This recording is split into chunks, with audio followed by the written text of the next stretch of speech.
Well, hello again. I thought I'd start by sorting out this heel bit, and I thought, why file it when you could just router it? So that's what I'm going to do. I'm actually just I'm on the hunt for my router bit at the moment. I seem to have, oh, there it is. Ooh,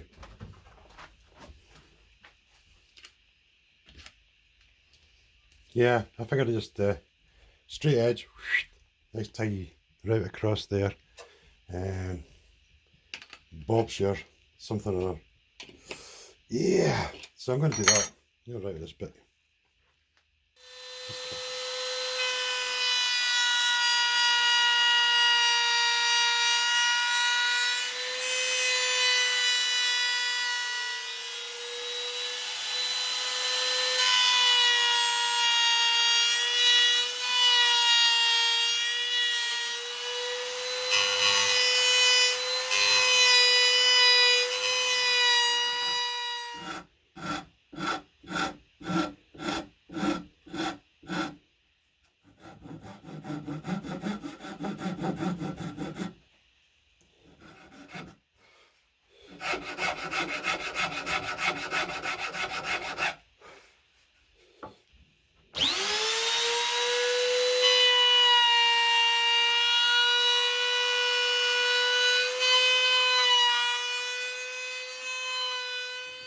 I was just using the router there because this was it was tapered up that way at the top here, so using the router just gets rid of that sort of taper.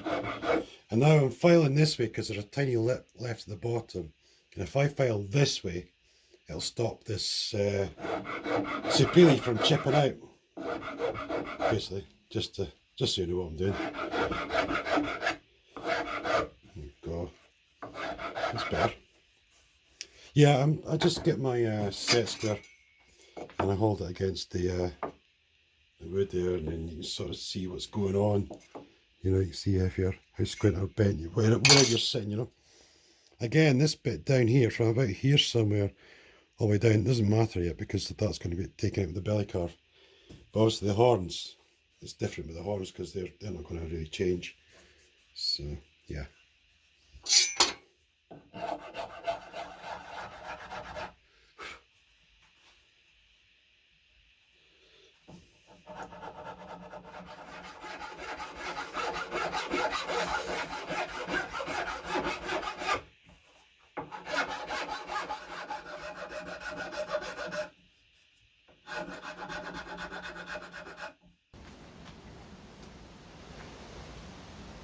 I'm going to get this round over done on this here.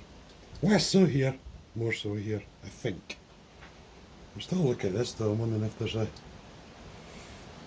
bit more to do in here first. Oh, anyway, let's just do something.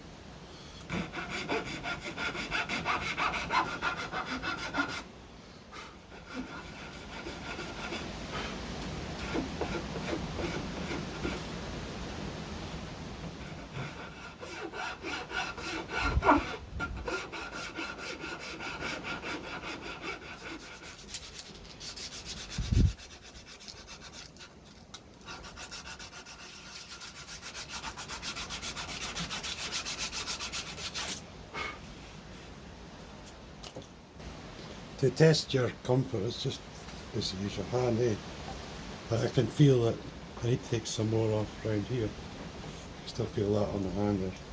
So that's what to do next.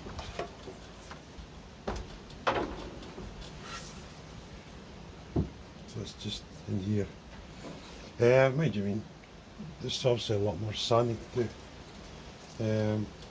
with the refining, so some of that, obviously I'll do that with the sanding anyway.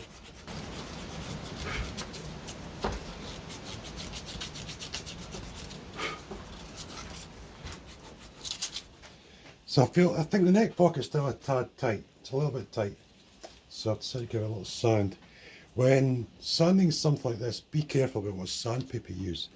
Like this stuff here, this is quite thick, and it can sort of, as you bend it, it can sort of go out of shape, and you can accidentally sand things really badly.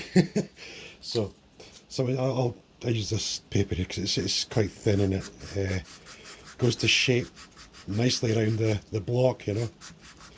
Doesn't distort. It's like your radius in a fretboard, for instance. If you use something like this without sticking it down, you'll end up with more of a radius than you intend, and it won't be necessarily uniform either. You know, you might have a wonky radius. So something to bear in mind when using sandpaper and things, you know. Now this is quite good. This is quite soft and it conforms to the block, you know. And that's another thing when you're doing a neck pocket, use something nice and hard like a piece of wood or a file. Like a file, this can be quite good sometimes. It's got a little safe edge there. Yeah, you just want to be careful really with what you're doing.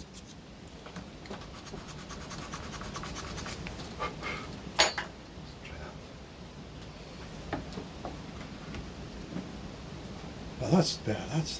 That's it. Much better. Aye, that's perfect. Just look at that. A few seconds sanding, boom, sorted. I think what I'm going to do next is sand some of this. I'm going to put a nice new belt on because a nice new belt makes a huge difference to how well this sander works. I'm going to get a new belt sander at some point. This plate just feels a bit. I don't think it's as straight across as it used to be. It's worn down, you know, for a long time now. I doubt very much I can get any spares for it, so the best bit is just to replace it, I think. They're cheap enough anyway, so yeah. It's just it seems to be like that these days. It's very hard to get spares. Instead, you just throw things away and buy another one. Anyway, let's get some sanding done.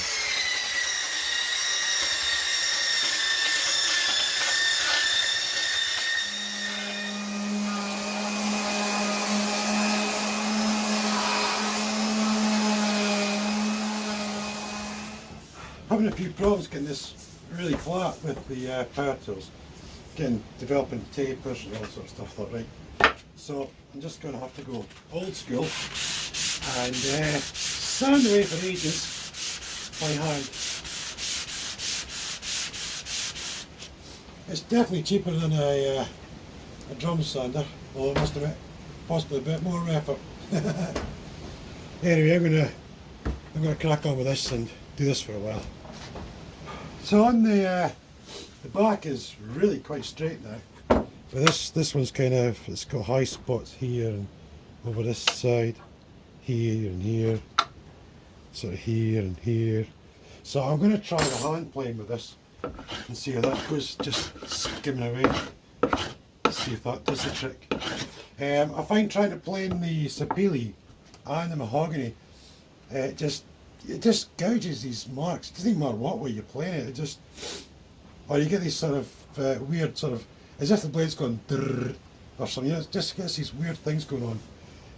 So I can't really plane it, but thankfully it's quite soft for to sand, you know, so that's all right. But on the top here, I'm going to try the hand plane.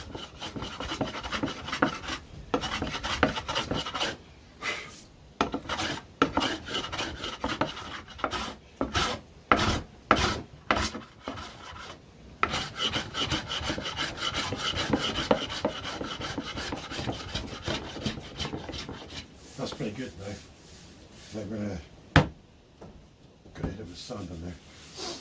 Yeah, just to try smooth some off. There's some softy bits over here as well. Probably might have to use a bit of Saurus and super glue over there and here. Anyway, let's sand it.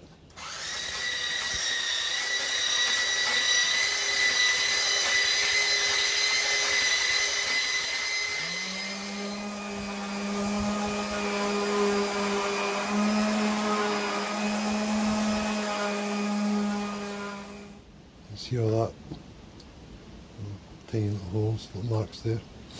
That's what I'm going to deal with now is super glue and Saurus. There's a few of these sort of patches here and there. I've got them all filled in. Just a bit of sawdust, a bit of super glue, and yeah, see it's looking kind of, I don't know if you can see that. It's hard to see on the camera, but that's kind of level there. And sawdust has gone into the holes. Try the super glue on. Yeah, there's another bit here. I don't. Let's see if I can adjust the camera. Just here. Piece here. Let's try and fill it in a bit. And I'll just add a bit of super glue. I'll even throw more super glue on the top. As long as I get enough in there, I can sand it flat. So anyway, that's what I'm going to do with the top just now.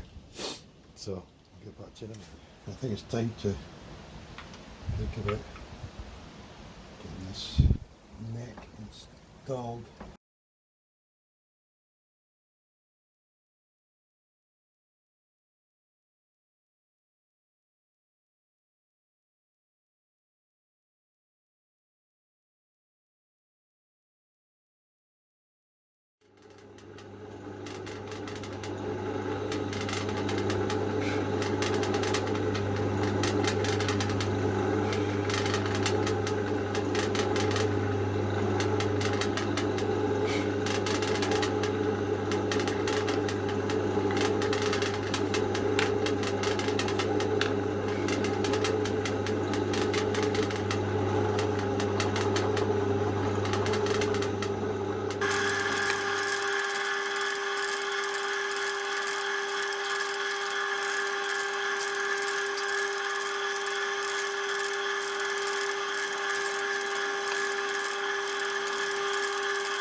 Need to make these holes disappear.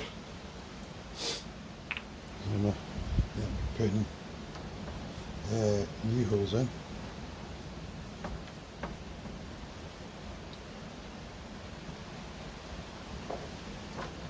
And you can't fix with cocktail sticks.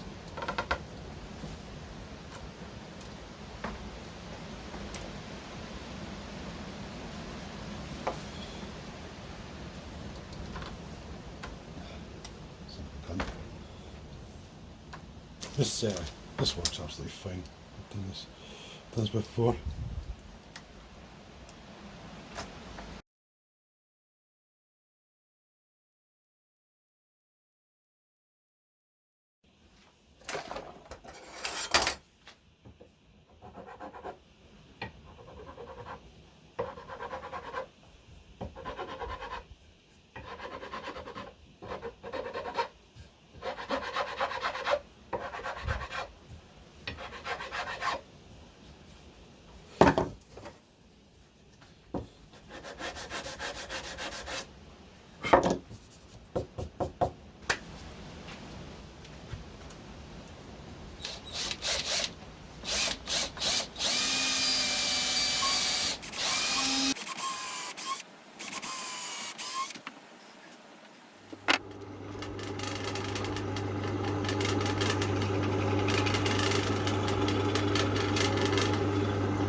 I don't want the forging bit going too deep, so I've got this set at 5mm just now, which is the size, the depth of them.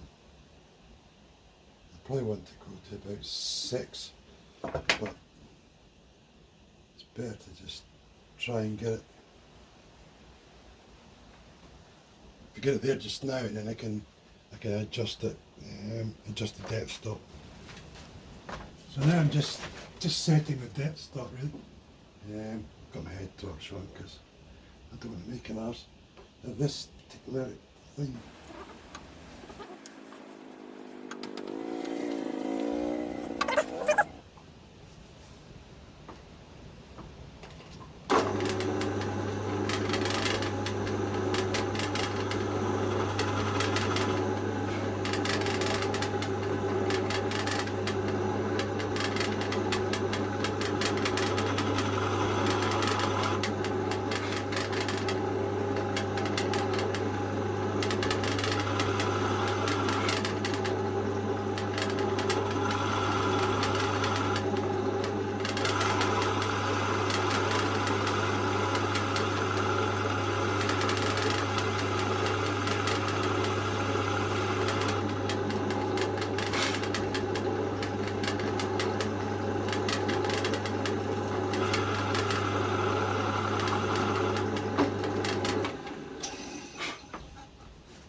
let's get this neck bolt on. This is just candle wax. I always use it.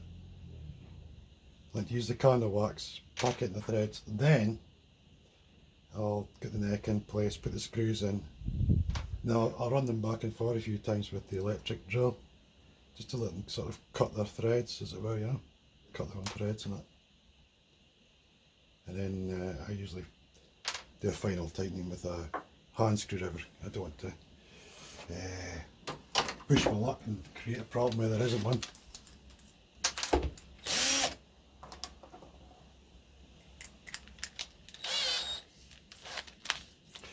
Right, let's get this neck on.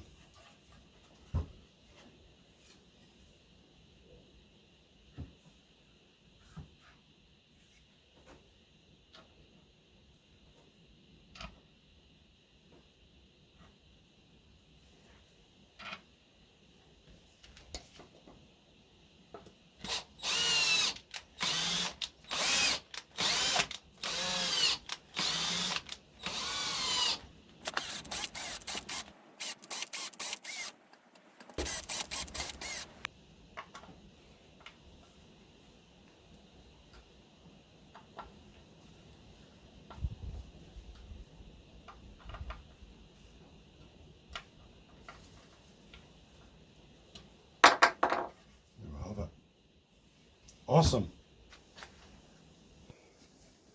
Cool, that's looking good, that. Like that. It's pretty comfy as well. Got more work to do up here still, but yeah, happy days. So next on, which means can I locate and line up the bridge, and can also then work out where the pickups are going.